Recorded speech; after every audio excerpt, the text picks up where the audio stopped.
Hey, Jill. Good morning. Good morning. Good afternoon here in the Midwest. And oh, yeah, there you go. How's your neck this week from being flipped around? Right?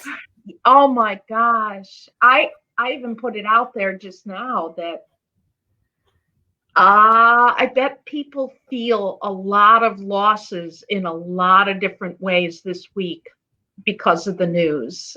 It was more and more I'm hearing other little bits of the damage that was done. And Right. It is shocking. It is horrible. And it's a loss. People have felt, I mean, in fact, the very next day, a lot of the Facebook feeds were, I can't concentrate. Yeah, you can't concentrate after your soul, even if you don't put out flags for Flag Day and you don't do this, you're going like, what happened to my world? A lot of people, that's right. A lot of people likened the assault on the Capitol to the assault on the Twin Towers. Mm-hmm. They have likened it to when the churches have been attacked. They see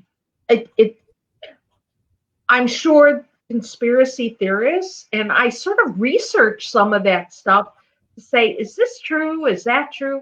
But to see how different from a few months ago when Black Lives Matter was up there and there was this like scary police presence, and here the police, they're just letting them in.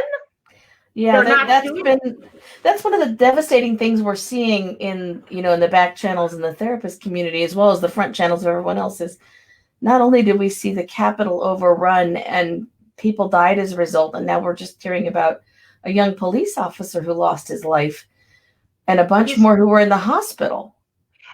That police officer, they've just corrected it.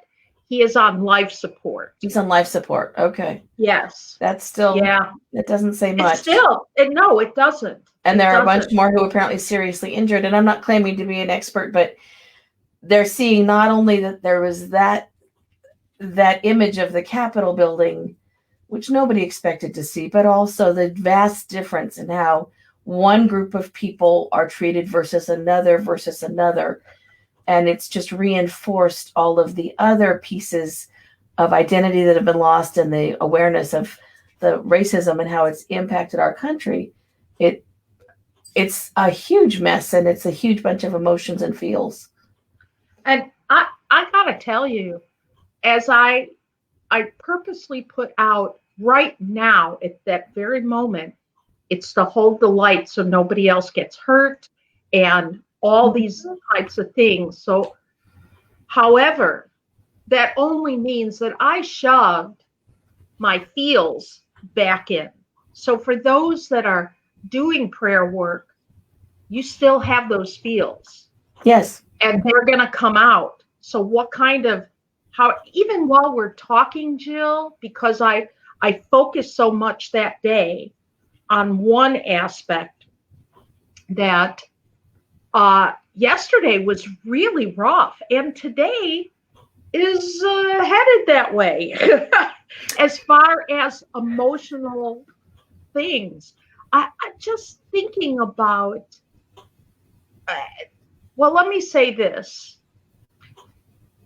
I was not surprised, and why people seem surprised, like, well, this is the last straw for this person who calls himself president. I just got to say, really? You're just waking up when there's 2 weeks late? So there's an anger component to my grief. Right. And this isn't 5 stages of grief. We've already discussed. Kubler-Ross meant that for people who were dying. We see democracy as we knew it before, dying. Or as we thought it was before, because as for a we lot of thought people, it wasn't was what it was. Right. And so I'm focusing in on some breaths. I'll stop talking now. What's going on in your heart and head for the week? It's been a really long week. I woke up this morning and went, it's got to be like Sunday or something, because this has just felt like forever. And I'm hearing that from a lot of people in the therapeutic community, and I'm hearing it from people I see and from friends. I'm hearing from the youngest set, they wish that we could all just really focus on, could we just right now at least try to be nice to one another, even if we disagree, so that we can start to facilitate some sense of it's going to be stable. Nobody's asking for forgiveness for things that may not be forgivable to some, but it's been a tough way for folks to navigate the week. It's been hard to watch. Mm-hmm. It was hard to concentrate at work for, I'm sure, the majority of us. And the news channel just came out this morning with, there were more people watching the news that day and overnight than in the history of news in our country. So clearly there were a lot who were worried. And now we've got kind of a lull. It's Friday. I'm kind of hoping we can all just kind of lull out a little bit and get through the next couple weeks and focus on the folks who need to heal physically. I want to tell our viewers, if they didn't know this, I saw this after, like the next day after late night TV, and I was watching Senator Amy Klobuchar. And I think I'm saying that right. She's a senator. Right. Yeah. And she talked about what happened and how smart she was to think in that moment that when they herded all of Congress into a separate room. So that means the people who were not getting along had to be focused. And she did something brilliant. She had them turn on the TV and the TV monitors. So those those other Congress people that didn't believe what everybody else was saying, that they were still fighting, they could see it. And they were like, I don't know about you. Sometimes, most of the times I go, well, at least they believe it now. Part of me is a little sad. And I haven't made peace with, why didn't they see it before? Right. And I'm not the only person that feels this way, I'm sure. But I'm like, so that's where that grief, and that is not unlike people who get mad at their loved ones who have died, go, why didn't they stop smoking 20 years ago? Why didn't they believe in COVID? Why didn't they mask up? And, I'm with you. And in the middle of all of this week, we've got, again, COVID redoubling its efforts everywhere. And it's just been just so many losses and so much of, don't people matter? Is it that hard to care, whether it's caring about someone in front of you on the street or caring about someone who's in a hospital? Could we do a little more nurturing and a little more honoring of the losses and a little less arguing about the manner of the loss? Mm-hmm. Because, when someone is dying of lung cancer, it is so frequent that there are people who need to say, well, if they'd only stopped smoking. I know. It doesn't matter if they didn't stop smoking. Right now, what matters is they're dying or that they've died. It doesn't matter if they didn't wear a mask. Now they have COVID, and now we need to focus on them.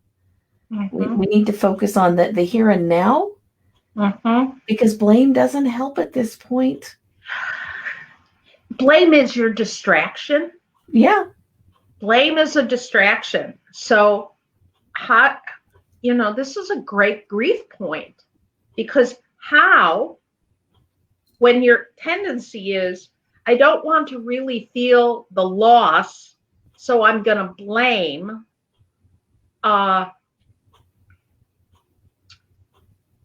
This is not too unlike when my mom was dying, right? I told you the 2 weeks. And knowing my mother, I was able to say, I'll be the one to tell her the straight up facts. Not that I don't believe in miracles.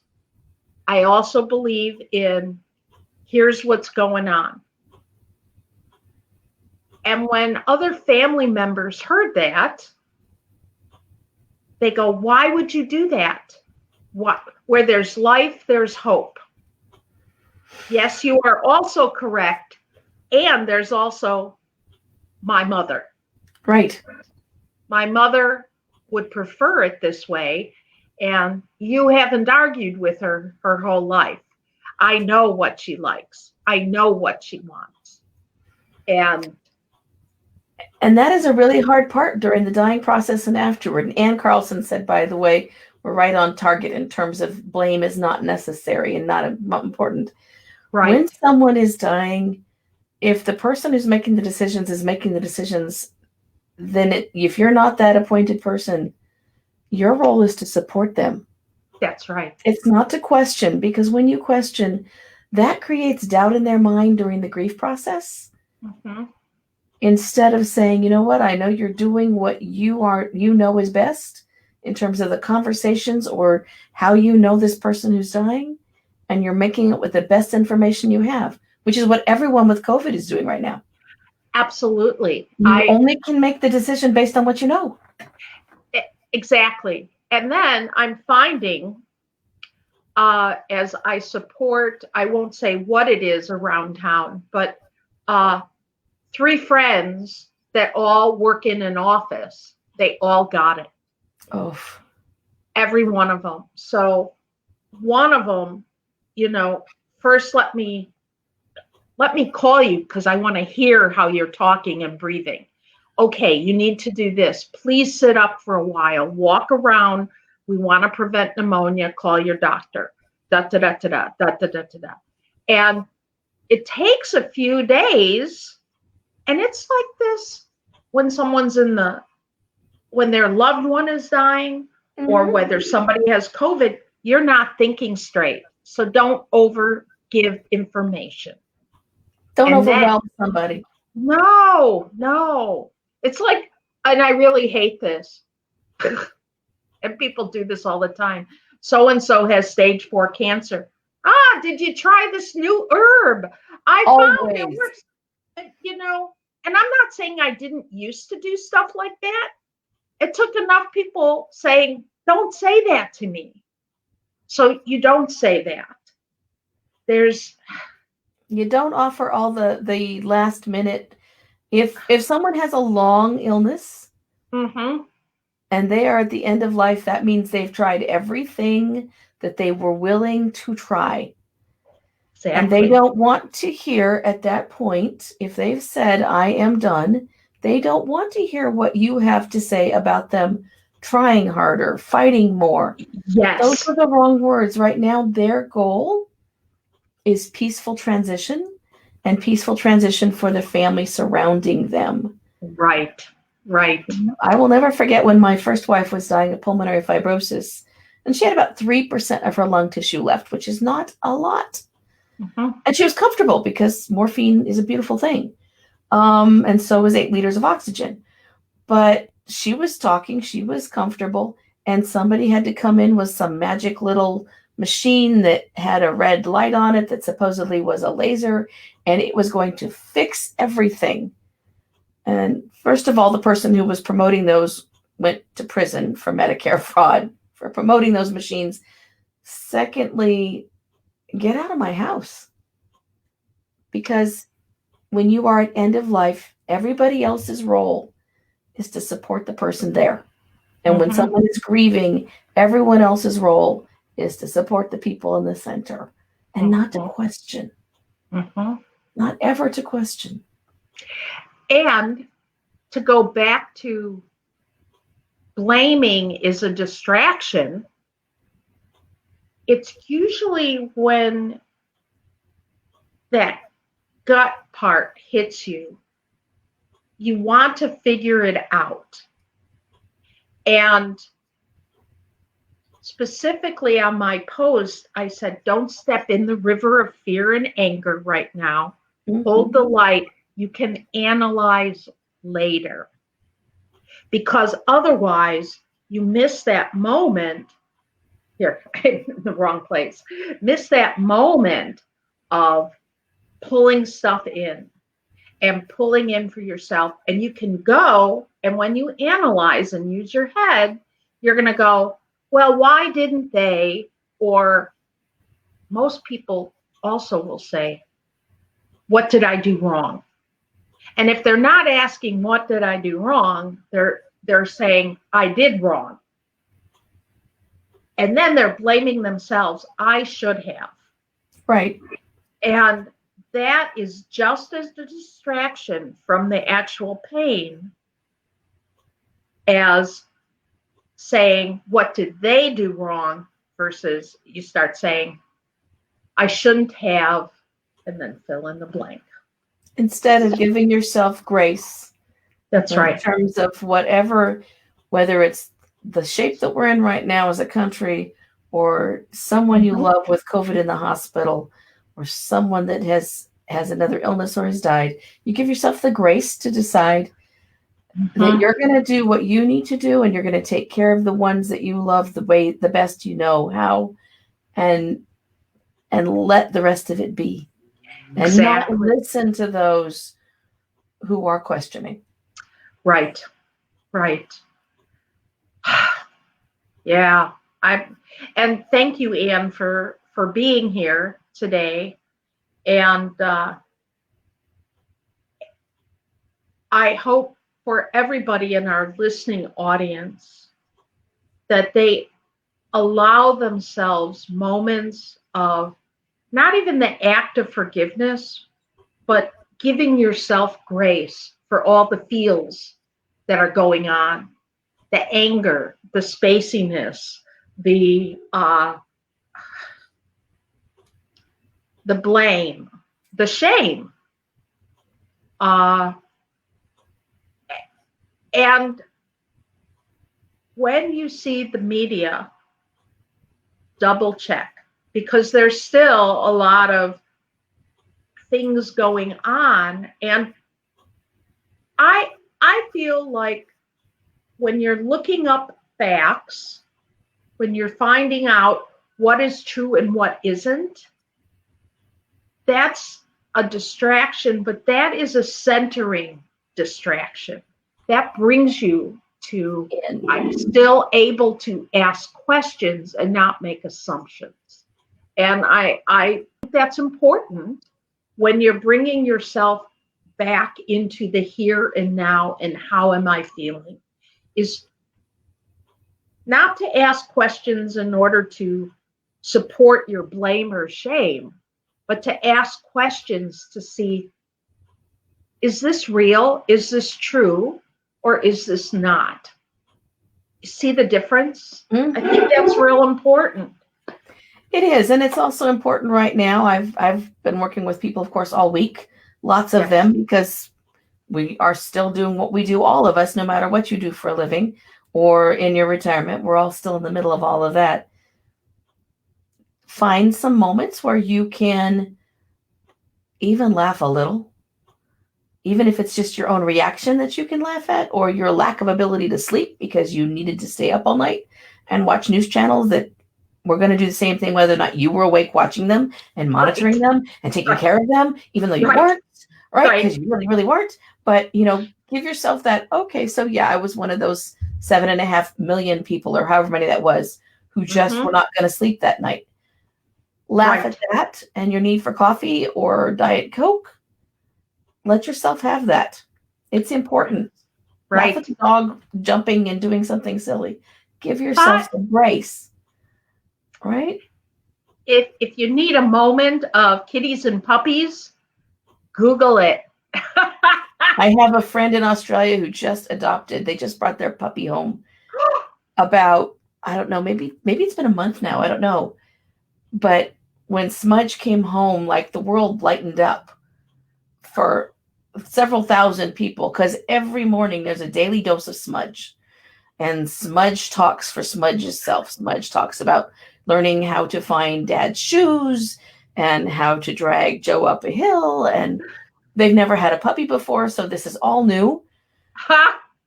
And then I finally asked the other day, can you guys were resistant to a dog. Can you imagine life without Smudge now?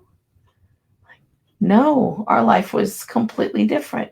Right, because those little laughs about how much that pup likes that empty bottle make everything better, no matter what's going on in the world. Right. Today, I told you I've been giving infusions to our cat. And my daughter says, look out the window at that squirrel. And I saw it, but I was focused on my needles, kitty, right? The needle. I know I'm a nurse. I should love needles. Not so much. But it's your cat. So anyway, apparently when everything was put away and we were done, I looked out at the squirrel and there he was at the top and he's reaching his hand through the top that we pour the bird feed in and he's just like munching it like popcorn. Well, my indignant self flew open the back door yelling, what the hell do you think you're doing? And he's like, well, I opened it and it was good. And so I had to walk really close before he jumped off. And then I had to close the top, bang it closed. And he's like, what do you mean I can't get any more? That was not nice. That was not nice. And speaking of squirrels, I have to mention a friend in Decatur, Cheryl, who there's this family joke about squirrels. So when there was a big snowfall the other day, what she did to add humor and joy to the world, except for people who hate squirrels, I appreciate them.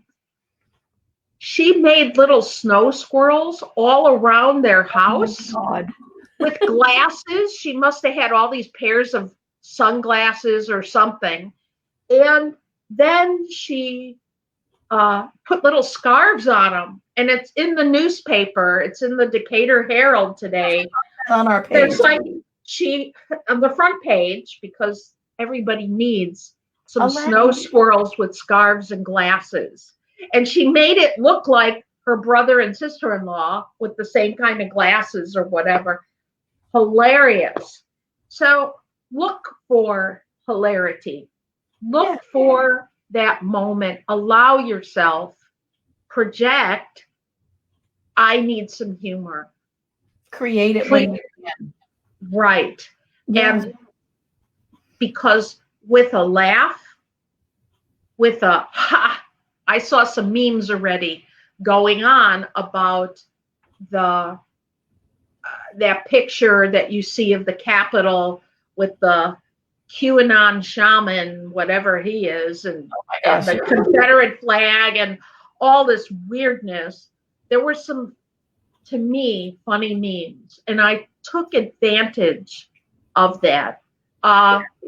Even if you're not able to laugh at that right now, go find yourself some cute puppy Smudge, cats of Instagram, play a bunch of gifts for yourself, and don't forget to be a light for yourself. A light. Go ahead. Exactly. I've got a friend who's a therapist for highly sensitive people, Patricia Young, and she's a squirrel lover, not a squirrel hater. And of course, we don't live where we can make snow squirrels. We, in fact, put out like ice for squirrels in the middle of hot summer so they can lay over it and cool off a little bit. But she installed a squirrel picnic table on her fence. I've seen those. And it has been delightful. So, when they are out on that, then that is our humor for the day, because how often do you see a squirrel at a picnic table eating a corn on the cob? Exactly. Those are the Exactly. things we should have. And you can do that in the middle of a tough time. You can also do that when someone is dying. You can do it while you're grieving. But you can do it while you're worrying about what's going on in the Capitol or any place else. Find those moments and let yourself have them without feeling guilty. You know, when I would do Laughter Club, and there would be somebody that had obviously a stroke, they're in, and they're part of the long-term care facility that I am in. Sometimes, either if I'm singing a certain tune with the laughter song, or if I'm doing a laughter exercise and I'm smiling right in front of them and I'm holding on to their hands to sort of move them from center, cellular memory of laughter is in all of us. And it needs to, you tap into that to help your brain chemistry give you a hit of dopamine, a hit of some chemicals that can go through you. They're feel good. And it's in your cellular memory. People ask, what's cellular memory? It's things that you have done in enough repetitive pattern that your body just knows how to do when it's just jumpstart a little bit. And that works with grief, that if there's an anniversary of something, say someone died very close, I'll use my mom's day, March 13th. I know around March 13th, either March 11th or March 15th, I might be a little spacier. And then I go, even after 24 years, what's going on? Well, what's going on is I'm having a cellular memory of that particular date and time. So it works both ways. Mm-hmm. Except with laughter or humor, when it's tickled, you laugh or you smile. You remember that you know how to do that. Many people, after they've been sick for a really, really long time, they will say, wow, I found my laughter again. It's like your body goes on shutdown. Mm-hmm. And then there's that one thing that is almost going to make you pee your pants. Right. Or wait, the tears run down your leg. Right. Right. It's when someone who's been grieving looks at you and says, you know what? I realized I smiled yesterday and I didn't feel sad or guilty for it. Right. Because we need those moments, and we need to support people who are finding those moments. And that's so important. That is a way you can hold the light for someone else. Doesn't mean you don't find time to grieve. Mm-hmm. I watched Zoe's Extraordinary Playlist, where it's a TV show where basically the MRI went wacky in the middle of an earthquake, whatever, and now all of a sudden her visual world breaks out into song, musicals, and people around here, but they're not really doing it, right? And so that's why they call it the Extraordinary Playlist. It's like the words show her the emotions or the information she needs. In last season, her father died, and she was very close to her father. So in a sped up hour long, they sort of took her through the grief and how she's made peace with the grief at the end. Mm-hmm. In case you want to watch it, as a thanatologist and grief specialist, I'm like, some things, but I'm like, they only got 60 minutes, Deb. They can't do it all. They can't do it all, but it shows you, it gives you some insights into grieving and how to leave people the hell alone and let them grieve. Right? You can't fix them. Don't tell them to get over it, because they're not going to. And don't tell people who are dealing with what's going on right now to get over it, because it's going to take a long bit. In this case, and some changes from COVID, from democracy as we best know it or felt it. It's going to take a while to trust. Let's list them, Jill. Yep. Take a while to trust. It's going to take a while not to trigger. I wrote my therapist and I said, I think I need a session. Even writing the number 45 bothers me. And it was like I needed that number for the sentence. It just so expect reactions out of yourself and accept reactions out of yourself. And let other people have theirs too. And whatever it is. Mm-hmm. Yeah. I mean, this is a tough week, everyone. And if you weren't triggered before, I bet this week helped you. I learned how to be. Yeah. So that helps you learn how other people are and how you can be. Yeah. You don't have to expose yourself to the triggers either. No. You can turn off all the news right now and watch Saturday Night Live, and you will get what happened. Yeah. Or the Late Show. Or any of the late shows. Although I will say, all the late show hosts, James Corden was he's not from this country, so he has the benefit of observation and lens, yeah, a different lens. But the other ones, they were trying for sarcasm, because that let the steamer off for them, which most people, that is that, and dark humor. Dark humor, of course, being gallows humor, like stuff you only say with your friends. Right. Or your coworkers, because it's so horrible. You don't know what else to do. So even late night, you might avoid for a little bit. That's true. What you can do, if you're a media person, is when you look at the news, play one clip of what happened the day before.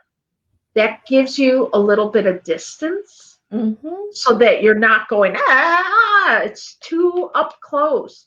Spread it out. Read only headlines. Yeah. Until you can find yourself in a place that you can explore more. And it's okay if you just take yourself out of it. And if you need to explore more, find people who are your support crew, whether they're like-minded or not, depending on your personality style. Right. Find the people that you can talk about it, perhaps not publicly, but in private talks or telephone even. Oh my gosh, on the phone, can you imagine? Or in the front yard from a distance. Find those people you can share those thoughts, so that they're not ruminating inside your head, because that's not going to help anybody. And when you're with more than one person, it's more likely to get it out of your head and let you find some space that's not so intense about it all of it. Exactly. I mean, I've been talking to people this week who've had huge losses, and aside from everything going on the planet, they needed some way to do something with those losses. And so they've spent part of this week focusing on those things. One has created a scholarship and put it out so that people who are all over social media will also be notified about a scholarship in memory of a loved one that they lost at a specific school for a specific population. One is creating baskets or little bags to go out to the homeless population, but with their loved one's name and picture on it, so that the name will be shared, the face will be shared, but it'll go to someone in need, which is something that loved one focused on in their lifetime. We can reach outside ourselves and do some good right now. There is a friend of mine, dear friend of mine, a humor colleague, that is in a coma. She was found in a coma, unresponsive on New Year's Day. And she has type 1 diabetes. So several different people have organized. You can send in a video. Today, we're going to be on a Zoom call. That'll be part of a video, and that can get played for her so she can hear familiar voices. And yes. And, yes. And it doesn't matter whether her eyes are open or not. We all know the different senses. She can hear. And for people always ask, because when people are dying, people are yelling like they can't hear you. They're always saying, Uncle Saul. I won't yell, but yeah. So one of the things is sound has vibration. And so just know that that person is still receiving that vibration of sound. It's like talking in another language. Mm-hmm. You can feel the vibration. It's like when you change a dirty diaper on a child, on a baby, and you go, your poop is the best. It smells so horrible. What vibration are you getting? Is it the words or is it the emotion that comes with that? You're feeling it's a different language. Yeah. Right. So I hope our listeners understand that. So I am sure they do. If you guys who are watching this afterwards have comments, please throw them on the feed. And if you're watching from a page other than the Humor, Grace, and Grief page, next time join us on that page directly, because then we can see your comments as we're talking. Yes. And if you have ideas about what you want us to talk about, we would love them. Mm-hmm. If you have a particular subject you want addressed, please let us know. Because otherwise you're just going to hear us. And, we've always got something to say between the two of us. But if you have something you want us to say, we'll be happy to take that on too. Thank you, everybody. Thank you for today. Have a good week, everybody. Take care of yourselves. Bye-bye. Bye-bye.